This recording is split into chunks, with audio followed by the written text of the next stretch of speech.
આજના આધુનિક યુગમાં માણસ ચંદ્ર સુધી પહોંચી ગયો છે, પણ પોતાના મન સુધી પહોંચવામાં હજુ સંઘર્ષ કરી રહ્યો છે. શહેરોની દોડધામ, ટ્રાફિકનો અવાજ, મોબાઈલની સતત સૂચનાઓ, સમય સામેની દોડ અને મનની બેચેની, આ બધાએ માણસને બહારથી સફળ પણ અંદરથી થાકેલો બનાવી દીધો છે. અશ્વિન મહેતાની પોઝિટિવ વિચાર શ્રેણીમાં આજે એક અત્યંત રસપ્રદ વિષય વ્યસ્ત શહેરી મુસાફરી દરમિયાન સચેત શ્વાસ દ્વારા મળતા આધ્યાત્મિક લાભોની વાત કરવાની છે. તમે એક પ્રશ્ન પોતાને પૂછો, શું એ શક્ય છે કે તમારા દિવસનો સૌથી તણાવભર્યો સમય જ તમારા જીવનનો સૌથી પવિત્ર સમય બની જાય? દરરોજ જોબ પર જવા માટે જે મુસાફરીને આપણે રોજની સજા સમજીએ છીએ, એ જ મુસાફરીને આત્મશાંતિનો માર્ગ બનાવી શકાય. હા, બની શકે. અને એની ચાવી આપણા પોતાના શ્વાસમાં જ છુપાયેલી છે. દરરોજ સવારે શહેર જાગે છે. રસ્તાઓ પર હોર્નના અવાજો ગુંજવા લાગે છે. મેટ્રો, બસ, કાર, એક્ટિવા અને બાઇકની ભીડમાં માણસ દોડતો રહે છે. દરેકના ચહેરા પર જોબ પર જવાની ઉતાવળ છે, ચિંતા છે, અસહનશીલતા છે. આધુનિક શહેરોમાં માણસનું શરીર આગળ વધી રહ્યું છે, પણ મન સતત પાછળ રહી જાય છે. જૈન દર્શન આપણને શીખવે છે કે સાચી શાંતિ બહારના અવાજો બંધ થવાથી નથી મળતી, પણ અંદરના કલરવને શાંત કરવાથી મળે છે. શહેરનો ટ્રાફિક રોકી શકાય નહીં, પણ મનનો ટ્રાફિક જરૂર રોકી શકાય છે. અને એ માટે સૌથી સરળ સાધન છે સચેત શ્વાસ. જ્યારે આપણે ધીમે ધીમે શ્વાસ લઈએ છીએ અને એને જાગૃતિપૂર્વક અનુભવીએ છીએ, ત્યારે મન વર્તમાન ક્ષણમાં પાછું આવવા લાગે છે. શ્વાસ એ માત્ર હવા નથી. શ્વાસ એ જીવનનું સંગીત છે. શ્વાસ એ આત્માની બારી છે. શ્વાસ એ અંદરના મંદિર સુધી પહોંચતો માર્ગ છે. જ્યારે શહેરનો અવાજ વધી રહ્યો હોય, ત્યારે આપણે આંખો બંધ કરીને માત્ર શ્વાસની લય પર ધ્યાન કેન્દ્રિત કરીએ. ત્યારે એક અદ્ભુત પરિવર્તન શરૂ થાય છે. અંદરનો તણાવ ઓગળવા લાગે છે. મનના તોફાન ધીમે ધીમે શાંત થવા લાગે છે. અને માણસ બહારના કલરવ વચ્ચે પણ અંદરની નિશ્ચલતા અનુભવે છે. વિજ્ઞાન કહે છે કે જાગૃત શ્વાસ શરીરના ફાઇટ ઓર ફ્લાઇટ પ્રતિસાદને શાંત કરે છે. પણ આધ્યાત્મિકતા કહે છે કે જાગૃત શ્વાસ આત્માને પોતાના મૂળ સ્વરૂપ સાથે જોડે છે. જૈન દર્શનનો એક અતિ સુંદર સિદ્ધાંત છે, અનેકાંતવાદ. જ્યારે ટ્રાફિકમાં કોઈ ગુસ્સે થાય, બસમાં, ટ્રેનમાં કે વાહન ચલાવતા કોઈ ધક્કો મારે, કોઈ ઉતાવળ કરે, ત્યારે આપણે તરત જ ગુસ્સો કરીને પ્રતિક્રિયા આપીએ છીએ. પણ જો આપણે સચેત શ્વાસ લઈએ, તો આપણું મન કહે છે, શક્ય છે કે આ વ્યક્તિ પણ કોઈ દુઃખમાંથી પસાર થઈ રહી હોય.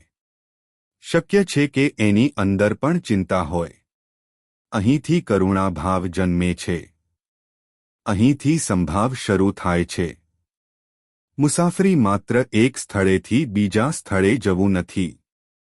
મુસાફરી એ મનની પણ યાત્રા છે. જો બહારની મુસાફરી દરમિયાન અંદરનું મન જાગૃત રહે, તો રોજની ઓફિસ જતી બસ પણ એક પવિત્ર તીર્થયાત્રા બની શકે છે. દરેક ટ્રાફિક સિગ્નલ આપણને રોકી રાખીને પોતાની જાતને જોવાનું શીખવે છે. દરેક સ્ટેશન આપણને યાદ અપાવે છે કે જીવનમાં બધું જ થોડા સમય માટે છે. દરેક શ્વાસ કહે છે, હમણાં અહીં રહો. આ ક્ષણને જીવો. આધુનિક યુગમાં માણસ પાસે બધું છે, પણ શાંતિ નથી. એરકન્ડિશન ઓફિસ છે, મોંઘી કાર છે, સ્માર્ટફોન છે, પણ અંદર શાંતિનો અભાવ છે. કારણ કે માણસે બહારનું શહેર જીત્યું છે, પણ અંદરના મનને જીતવાનું ભૂલી ગયો છે. જૈન ધર્મ કહે છે, સાચી વિજય બહારના વિશ્વ પર નહીં, પણ પોતાના મન પર મેળવવી જોઈએ. જ્યારે આપણે મુસાફરી દરમિયાન સચેત શ્વાસ સાથે જીવવાનું શરૂ કરીએ છીએ, ત્યારે ધીમે ધીમે અપેક્ષાઓ પણ ઓછી થવા લાગે છે. અસહનશીલતા ઘટવા લાગે છે. અને મન વધુ હળવું બનવા લાગે છે. ટ્રાફિકમાં અટવાઈ જવાનું હવે દુઃખ નથી રહેતું, પણ ધીરજનો અભ્યાસ બની જાય છે. મોડું થવું એ હવે ગુસ્સાનો વિષય નથી રહેતો, પણ સ્વીકારનો પાઠ બની જાય છે. આ જ આધ્યાત્મિકતા છે. ઘણા લોકો માને છે કે આધ્યાત્મિક શાંતિ માટે પહાડો પર જવું પડે, ગુફાઓમાં બેસવું પડે અથવા જંગલોમાં ધ્યાન કરવું પડે. પરંતુ સાચો સાધક એ છે જે શહેરના અવાજોમાં પણ અંદરની શાંતિ જાળવી શકે. કારણ કે સાચી સાધના શાંતિમાં શાંત રહેવાની નથી, પણ અશાંતિમાં પણ શાંત રહેવાની છે. મેટ્રોની ભીડમાં, ટ્રાફિકના અવાજમાં, શહેરમાં જોબ પર જવાની ઉતાવળમાં જો માણસ પોતાનો શ્વાસ સાંભળી શકે, તો એ પોતાના આત્માની નજીક પહોંચી શકે. દરેક સચેત શ્વાસ અહંકારને થોડું ઓગાળે છે.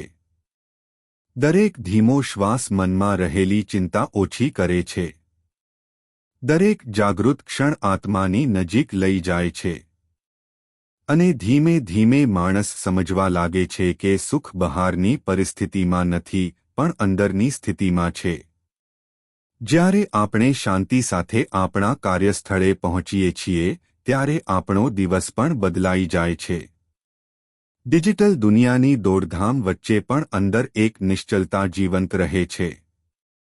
આપણે રોજ મુસાફરી કરીએ છીએ, પણ હવે પ્રશ્ન એ છે કે શું આપણે માત્ર રસ્તા પર મુસાફરી કરીએ છીએ કે આત્માની યાત્રા પણ કરીએ છીએ.